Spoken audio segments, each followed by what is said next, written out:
dilantik jadi menteri. Pertama, seminggu setelah kami dilantik, kami ke sini mohon pendampingan dalam semua program kerja di Kementerian Agama. Dan kali ini kami datang lagi khusus untuk minta pendampingan dalam pelaksanaan ibadah haji.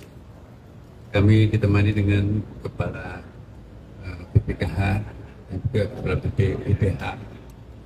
Dan alhamdulillah pertemuan kita tadi sangat intensif dan sangat mencerahkan karena kami terbuka ya, seperti tadi yang disaksikan ya Pak ya, menyampaikan hal-hal apa yang perlu kami mintakan pendampingan ya pelaksanaan haji ini, mulai dari pendaftaran juga banyak hal yang berpotensi masalah ya.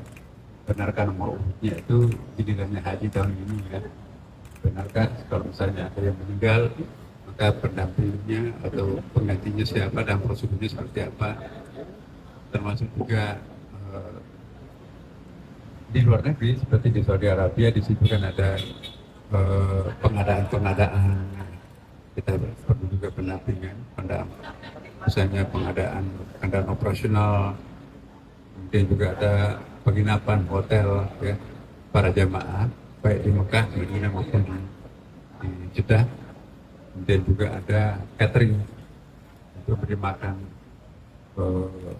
200.000 lebih jamaah kita, 201.000 ya. Kemudian juga bus selawat, bus yang akan antar jemput jamaah kita ke tempat tujuannya, dari rumahnya ke rumahnya, dari ke rumah ibadah. Kemudian juga sampai kepada kenyamanan jamaah baik di dalam tenda-tenda di Mina, di Arafah, maupun juga nanti di kendaraannya dari Arafah ke Musdalifah ke Mina. Nanti juga ada program baru ya, Tanasul dan beberapa hal yang terkait dengan pelaksanaan ibadah haji. Kami sampaikan semuanya apa yang berpotensi masalah supaya nanti bersama-sama dari awal KPK ikut mendampingi kami, dan insya Allah kami selaku Menteri Agama tahun ini masih bertanggung jawab penuh untuk penyelenggaraan ibadah haji ini. Insya Allah kita berobsesi menciptakan 3 kali senyum. Senyum di awal biayanya lebih murah. Seperti yang teman-teman tahu bahwa dolar sekarang ini naik ya, 16.000 sekian. Kemudian tahun lalu kita pakai kurs dolar itu 15.000. Kemudian pajak naik juga di Saudi Arabia, biaya-biaya apapun juga ke sana pada naik. Ditambah lagi di sini juga ada penyusunan kebanyakan. Tetapi ironisnya kita bisa menurunkan biaya jamaah haji. Ya, itu juga pertanyaan masyarakat banyak. Setelah kami melakukan penyisiran yang tidak perlu, maka ketemulah angka-angka seperti itu. Dan kita juga ingin tersenyum di tengah. Ketika sedang terjadi proses pelaksanaan ibadah haji itu, kita berobsesi semoga para jamaah itu merasa puas. Tidak boleh pengurangan pembayarannya itu justru mengurangi kualitas pelayanan. Nah, kita ingin murah biayanya, tapi pelayanannya lebih baik. Itu yang kami maksudkan sebagai senyum di pertengahan. Dan kita juga ingin jemaah haji kali ini senyum di akhir. Ya, kenapa? Karena hajinya insya Allah kita harapkan mabrur ya. Mabrur itu lain makbul. Kalau makbul itu diukur sah tidaknya haji itu di Mekah sana, di Madinah, di tempat-tempat haji. Tapi kalau kemabruran haji itu diukur setelah pulang dari tanah suci. Seberapa besar dampak positif yang dilakukan oleh para jamaah di dalam masyarakatnya, bangsanya, dan negaranya.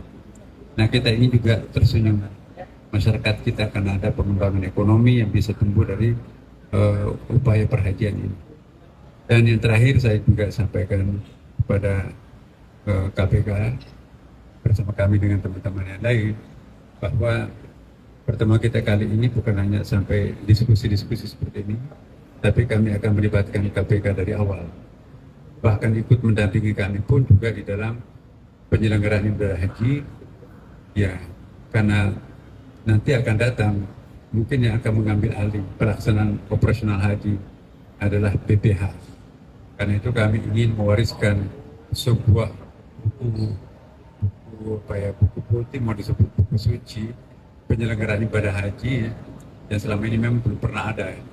Mulai dari A sampai Z itu detailnya tuh mungkin ada buku besar nanti akan kita berikan. Dan setelah haji pertanggungjawabannya sampai sedetail-detailnya pun juga berapa biaya efisiensinya atau saldonya itu pun juga kami akan ungkapkan secara transparan, sehingga A sampai Z-nya itu menjawab pertanyaan hanya dengan melihat itu, tanpa melihat bertanya lagi kepada siapapun. Ini bukti transparansi penyelenggaraan haji yang kami akan laksanakan dan sedang kita laksanakan sekarang.